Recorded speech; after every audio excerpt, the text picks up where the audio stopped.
Randy Stone. I cover the Nightbeat for the Chicago Star. Stories start in many different ways.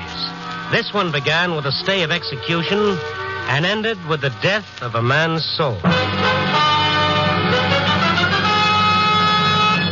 Nightbeat, starring Frank Lovejoy as Randy Stone.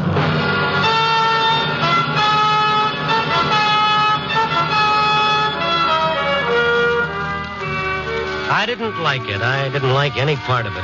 It's bad enough that a guy's got to die without being constantly reminded of it. Okay, so you can't live forever. I know that, but when the time comes, it should just end quick, with no warning, no anticipation, no nothing. Just like that. Now, don't get me wrong. I'm not scared of the idea. That is, no more than the next guy. I just don't like it constantly tossed up in my face. That's why the managing editor could never sell me on covering the hospital beat of the city morgue. And an obituary is something that absolutely refuses to write itself out of my typewriter. That's what I was trying to tell the guy on the desk when he told me over the phone I had to go down to Joliet to cover an execution. Sure, Andy, I understand, but... No, you don't understand. He'd send somebody else. How many times I gotta tell you I got no one else? How about one of the guys on the day side? Hold him over. Impossible. What's the matter? Afraid to shell out for a little overtime? Cut it, Randy. It's late now. You're gonna have to go some to make it as it is. Now, look, Garrison, I don't want to pull rank on you. But when I took over this Nightbeat, the managing editor assured me my assignments were completely my own. I found my own stories where I pleased. I was all through being a leg for the desk. Well, I've got news for you, Randy. When he gave me this job, he told me he was making me an executive, and all I'd have to do was sit back and tell the boys what to do. And that's what I'm doing right now. I'm telling you, get down to the depot and on that train as fast as you can. The execution has got to be covered. And you better hurry. There's a storm coming up. So I grabbed a cab. It was clouding up. When I got to the depot, the sky was as black as a city editor's heart. It wasn't my idea of traveling with her, but it's only a short run. We made it to Joliet before the storm broke. The train ground to a stop. It started to rain, and when I was in the taxi on the way out of the prison, it really came down. A perfect setting for the undignified event I was going to be forced to witness. I showed them my press card at the main gate, and they took me straight to the warden's office.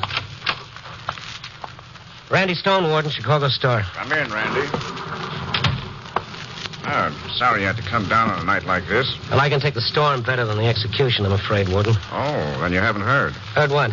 Well, you should have been notified. There's been a stay. A reprieve? When? Yes, the governor ordered a stay of execution about an hour ago.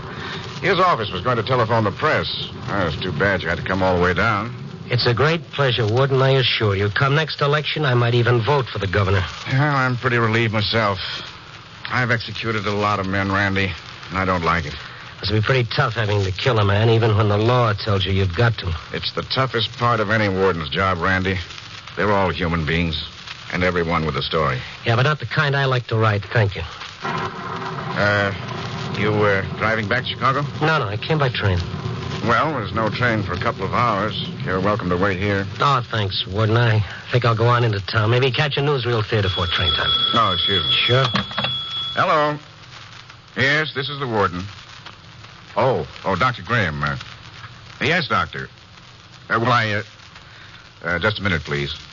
Randy. Yeah. Pick up the receiver on that other phone and listen to this. Okay, sure.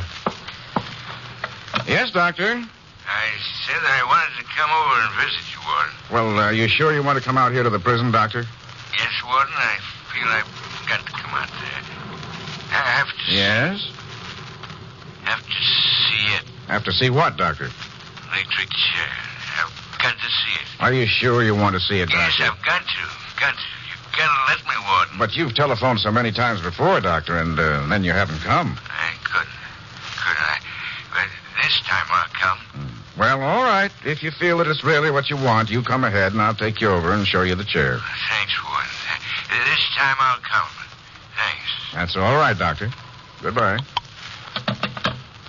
What is this? This supposed to be some kind of a joke? I'm afraid not. Well, how morbid can a guy get calling you this time of the night so he can come out and see the electric chair? No, he won't come. He never does. You mean this goes on all the time? Whenever he's been drinking like this. But a doctor, what did you say his name was? Graham. Howard Graham. Well, it doesn't make sense. No rhyme or reason. No, he has a reason, all right. A pretty grim one. It'd have to be. His son was executed in the electric chair. Oh, that poor doctor. No wonder. He hasn't ever forgotten it. What did the boy do? He killed a girl. She was going to have a baby. They weren't married, and I guess he couldn't bear to disgrace his family. Oh, and so he did this to his family instead. Theodore Dreiser wrote a book once called An American Tragedy. How many times do these things have to happen before people learn? It doesn't seem they ever learn, Randy. Oh, that poor old doctor. Why does the guy go on torturing himself like that? I don't know. Maybe what psychologists call a substitution of guilt. The father feeling guilt for the crime committed by his son. Yeah, but why? Why? Who knows, Randy? You're the writer. You're the one that's supposed to have the answers about people. Yeah, a lot of answers I got. Mind if I look this guy up? No, not at all. I'll give you his address. Might be a column in it. I wouldn't bother him with too many questions, Randy. It's tough enough to forget as it is. He doesn't seem to be doing too much forgetting by himself. The warden sent me into Joliet in his own car. We got to the business district. I switched to a cab and headed out to the doctor's address. If my life depended on it, I couldn't have told you why I suddenly had this intense desire to see Dr. Graham. I'd like to think it wasn't just a morbid interest in the other guy's grief, but then it wasn't in my line of duty either. Maybe my reason was as simple as the question, why? But if I'd stopped to analyze it, then I'm pretty sure I wouldn't have gone. Graham lived in one of the better residential neighborhoods, a 2-story brick house looking smug and comfortable behind a wide apron of lawn. I left the cab at the curb, walked up the path to the front porch. There was a light on inside. I rang the bell, waited for somebody to answer the door. The rain had let up for a while. You rang the bell? Yes, I hope I didn't disturb you. What is it you want? Are you Mrs. Graham? She's dead. Oh, I... Killed herself. Oh, I'm sorry. Over the boy. I didn't know. I thought everyone knew. I'm the housekeeper. Well, I'm sorry to bother you. I'm a newspaper reporter, and He'll be next. You wait and see. Dr. Graham? Well, who else you think I meant? Well, I don't know, lady. Is the doctor in, please? This time of evening? You have any idea where he might be? Where he always is. Not here. Does he have an office? Yeah, but I don't know what for. Don't have no practice left. Would you mind giving me the address? Morrison Building downtown, but it won't do you no good. Oh, you don't think he'll be there? Yeah, more likely in the hotel next door to the Morrison Building. In the bar. I see. Drinking himself to death. Well, thank you. If he ain't killed himself already. Yeah, thank you very much. Good night. I thought things like that only came out on Halloween. Oh, well. I climbed back in the cab more curious than ever about Dr. Graham and the macabre set of characters and circumstances that seemed to have been lousing up his life. There was still an hour and a half until train time, so I asked the cabby to drive me downtown to the Morrison Building. The night watchman took me up in the elevator. I walked down the dim hallway to a door marked Dr. Graham, but the housekeeper was right. The doctor wasn't in his office. The night watchman evidently expected me to be coming right back down. The elevator was still waiting at the end of the hall when I got back. Now? Yeah, I was looking for Dr. Graham. Yeah, figured you were. Well, he's not in. The office is dark. I could have told her that. Well, what did you let me come up here for? Why didn't you tell me he wasn't in? You didn't ask me. I'm one for minding my own business. They come and go, but listen, they ask me. I don't butt in. Well, I'm asking you, do you happen to know where I might find Dr. Graham?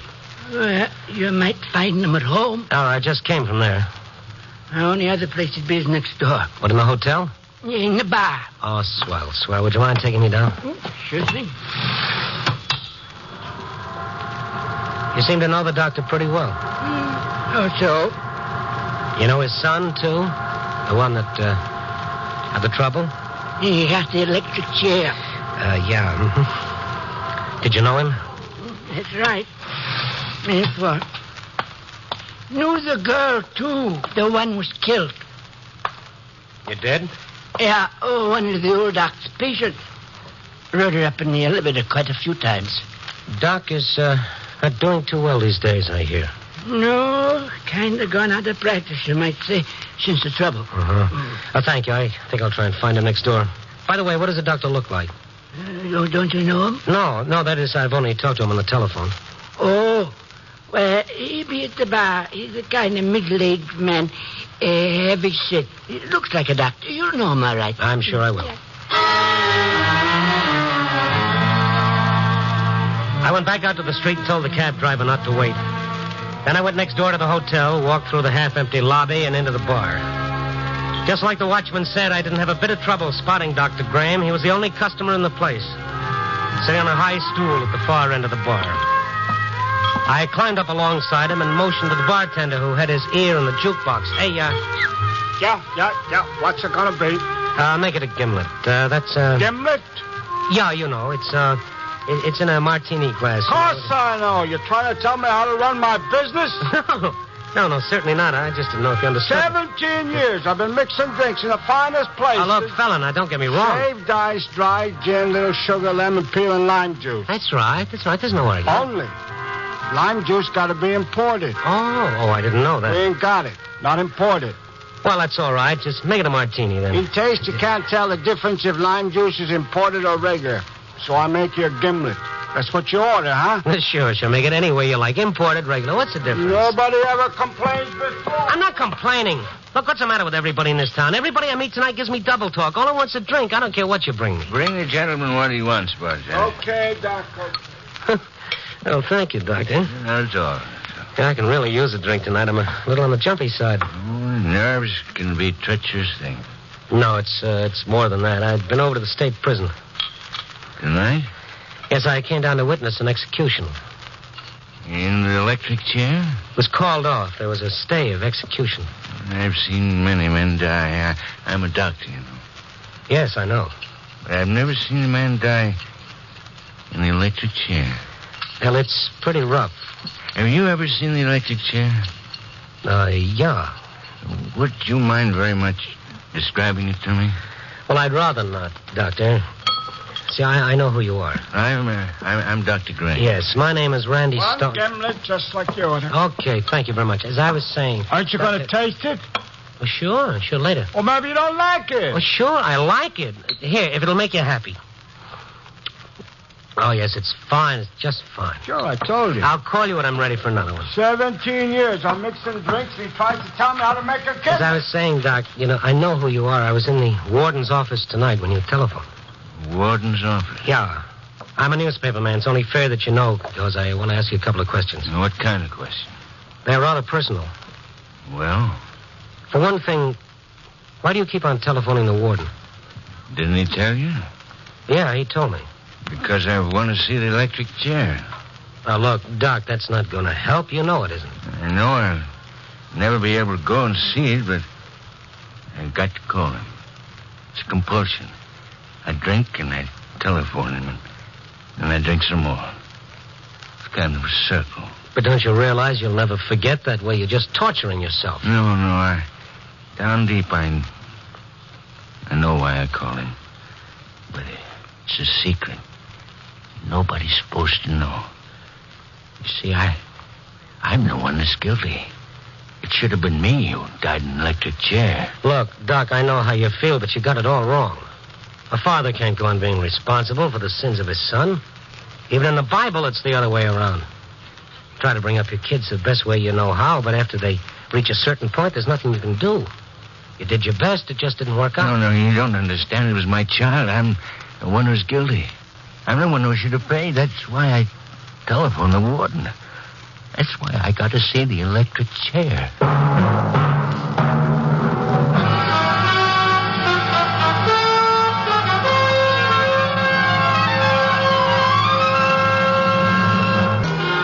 You're listening to Chem FM's Theater of the Mind. And now the conclusion of Nightbeat. By the time the bartender got through proving to me that he really knew his business, it got to be kind of late and just a little wet out, so I missed my train. As the evening grew more and more confused, so did Dr. Graham. And somehow, after talking to him, I didn't feel quite so sorry for him. He seemed to be enjoying his strange fixation on the electric chair. It was different from just a father's grief. The guy seemed to be going off his rocker. I vaguely remember pouring him into a cab after the bar closed and then checking into the hotel for the night. When I woke up, the sun was beating through the window. I put in a call to Chicago and got the paper on the phone. Good afternoon, the Star. Afternoon? Honey, is it that late? I beg your pardon? What time is it? Oh, one moment, please. I'll give you our information service. No, wait a minute, honey. It's Randy Stone.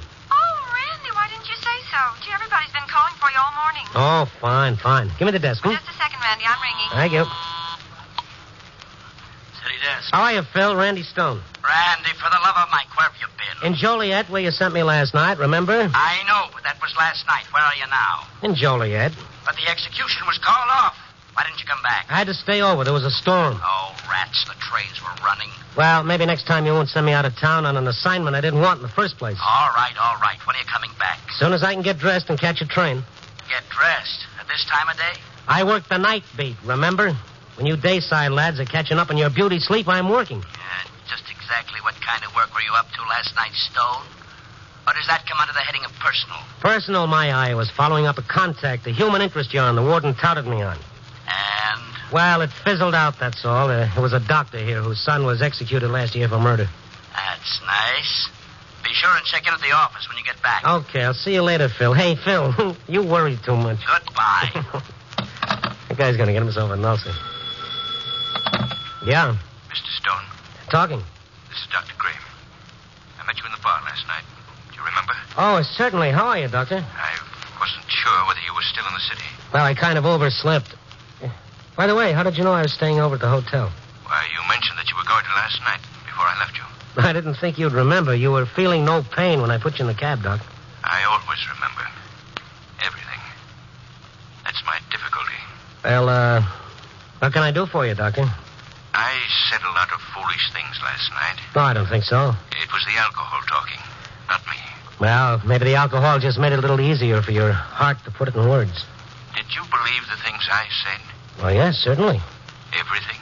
Of course. I just didn't approve of everything. I was hoping you wouldn't remember. Well, fortunately, I do. Yes. Unfortunately. I'm sorry, Doctor. It isn't good to remember some things. They cause such unhappiness. What are you trying to say, Doctor? I shouldn't want them to bring you unhappiness. That would be such a pity. You'd be better off dead. What the... Hello. Hello, Doctor. Operator. Oh, is this the outside operator? No, this is the hotel operator. Can I help you? I was just talking with somebody and I was cut off. Can you connect me again? I'm sorry, sir, but that was an outside call and your party's disconnected. You have the number. I will be glad to call it for you.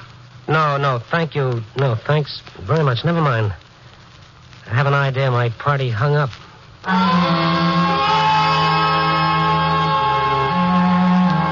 After that choice bit of dialogue, and before breakfast, mind you, I was convinced that the telephone, like the noble horse, had outlived its usefulness. I took a fast shower and climbed into yesterday's clothes and then stopped off at the barber shop in the lobby to get rid of the stubble on my chin. It was now after 2 o'clock. I could either have breakfast or stop at the bar to take care of the butterflies that seemed to be nesting in my stomach. The butterflies won out. My bartender friend of last night was back on duty listening to the same tired old recording. Yeah. What's it going to be? Oh, hello. The doc around? No, a little early for him. What's it going to be, gimlet? No, I don't think so. But you were drinking gimlets last night? Yeah, I know. You don't like them? Well, not today. Thank you. I'll try a stinger. You didn't like the lime juice because it wasn't imported. I loved it. I just happened to want a stinger today, something to settle my stomach. But stinger tastes like licorice.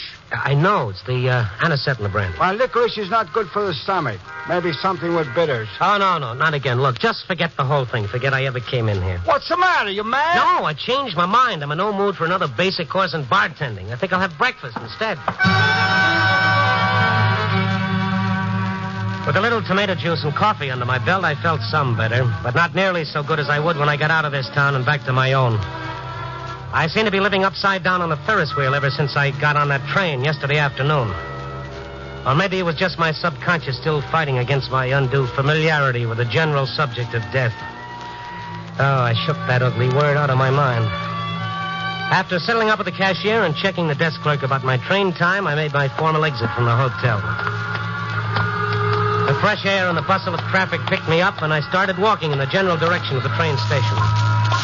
There was a dark blue sedan parked in front of the hotel and started up just as I swung out of the lobby, but I didn't pay any attention to it. Not until I got to the corner, that is, and started to cross the street. The car had been inching along behind me, and just as I stepped out into the intersection, its engine roared, and the car came straight at me.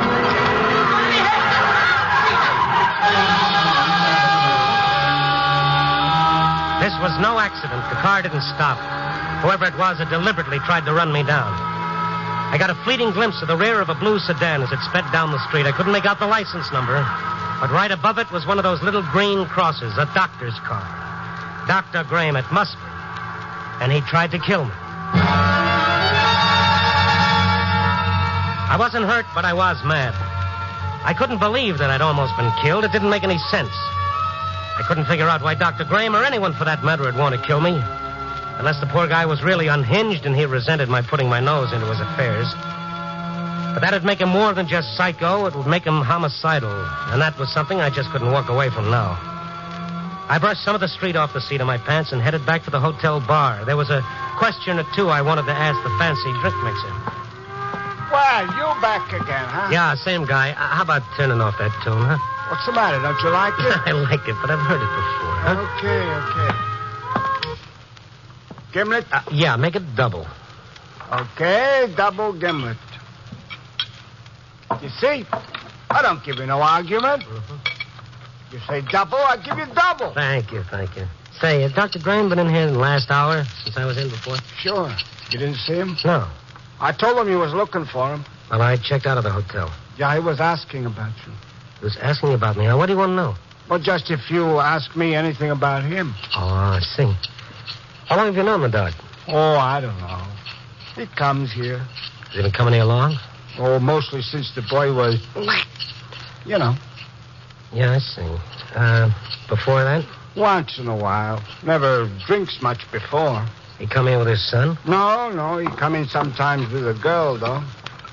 What girl? His patient. The girl the boy killed. They had a big argument in here one night. With the doctor and the girl? That's right. Doc kept saying he would kill his wife if she found out. Found out what? I don't know. Just if she found out. But the boy, I guess. About the boy or about himself? About the boy, of course. And last night, why did he say the child is mine? I'm the one that's guilty. What are you talking about? You crazy? Now, sure, I must be crazy. Couldn't be true. But why would the doctor try to kill me? Who'll try to kill you? When? Never mind. Tell me, have you ever seen Dr. Graham's car? Sure, lots of times. What kind is it? Sedan. What kind of sedan? Blue sedan. Why? Now, where's your phone? Booth in the corner. Thank you. Graham, Gates, Gordon. Oh, good. Albert, Charles, David, Elmer, Frederick, Howard, Graham, position, residence.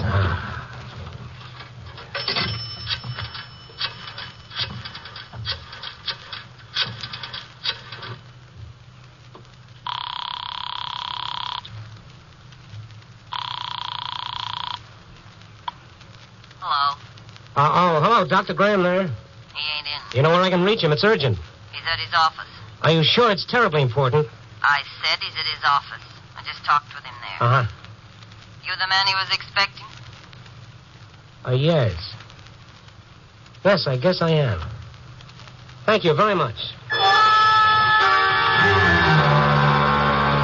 Now I knew it. Dr. Graham was a murderer. He was literally guilty, not just a substitution guilt. And last night he told me more than he wanted to. Sure, that's why he'd asked me on the phone if I'd believed him. He was as guilty as he could be. But of what crime? Once again, I took the elevator up to Dr. Graham's office, and this time he was in. I opened the door, walked into the reception room. Another door marked private was standing open. Inside, the doctor was waiting for me, seated at his desk, a small black revolver in his shaking hand. Come in. Well, I see you were expecting me, Doctor. Yes. I was expecting you. Close the door. Certainly. You know, don't you? Oh, yes. I know, but I can't understand it. Can't understand how any human being could possibly do such a thing. You know, but you'll never tell. Because I'm going to kill you. Oh, no, you won't, Doctor. Because you're afraid. You're a coward, Dr. Graham. You're afraid if you kill me, you'll be caught. Wouldn't be anyone left to blame it on this time. Wasn't your son, it was you who killed that girl, wasn't it? You know. She wasn't the boy's girlfriend at all. She was yours. Isn't that so, Doctor? Don't say that. An affair with one of your patients, and you were afraid your wife would find out. Wasn't that it? It would have killed her. Well, what about this? Didn't this kill her? And your boy, your own son, I don't see how anyone... No. It was his idea. He wanted to take the blame so his mother would never find out. He would have killed her. He knew that. This way it wouldn't be so hard on her, he said. The good lawyer could fix things so that he wouldn't have... So that he wouldn't have to... Die in the electric chair? The electric chair. Now you know why I had to see. Why I had to keep telephone. Why I could never go and see it. All right, just don't. I'm a coward. I can't.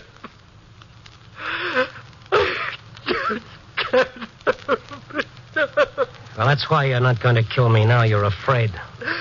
You know you're safe as long as I don't tell, and I won't tell, Dr. Graham. The police will never know. You'll never go to trial, and you'll never be sentenced. You'll never see the electric chair, Doctor. Every hour of every day, you'll pay for your crime. You'll die again and again and again. God pity you.